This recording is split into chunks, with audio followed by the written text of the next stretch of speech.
I'm Kristen Niemer reporting for the Food Channel once again, and we are at the Australian Trade Commission booth, and I'm standing here with Ian and Sally. Now tell me about some new trends, and obviously you guys are here, so something's big happening in Australia. What is it? Yeah, well, we've got about 23 Australian companies here as part of the pavilion. It's one of our largest ever presence at the show. We've been at the restaurant show for the last 3 years, but in general what we're trying to display here is that Australia is a lot more than beautiful beaches and cuddly koalas. We're already well known for our wines and our clean and green meat products in the US, but we're also about sustainable seafood, we're about olive oil, we're about innovation, and we're about sustainability. So that's basically what we're trying to promote here, and we're trying to change perceptions of the public and also of restaurateurs in the US about what Australia is doing here. And tell me, what kind of flavors are you guys bringing to the table? I might let Sally comment on that one.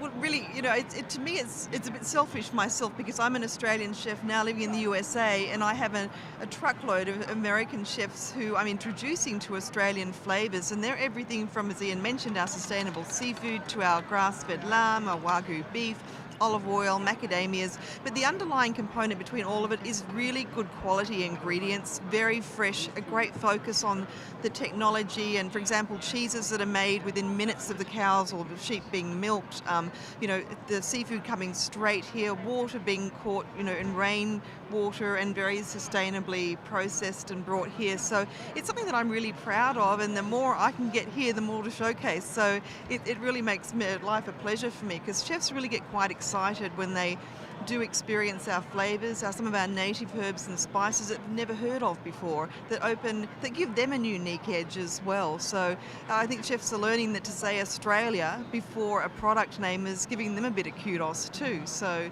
that's important for us, and a great one for us to embrace.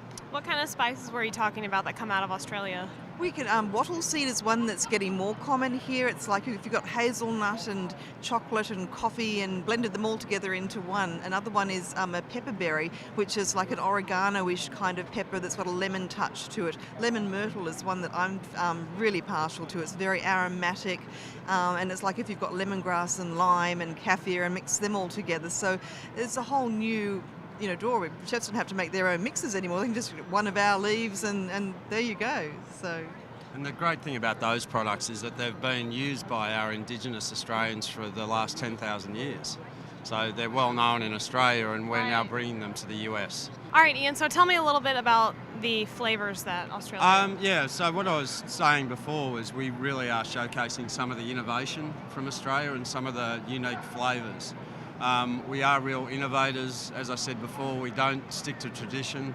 So things like olive oil, you may not be aware, but olive oil exports from Australia to the US increased by about 150% last year. And we're doing really cool things with olive oil. So it's not just olive oil, but it's infused with those bush herbs that we were talking about before.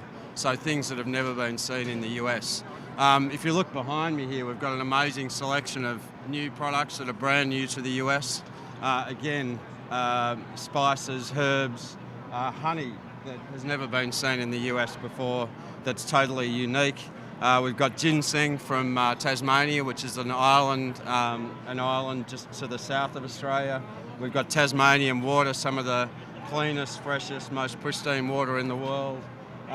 Chocolates, wine, you name it. We've got all these products. They are becoming well known all across the US. And we're starting to find that people are really clamouring for them.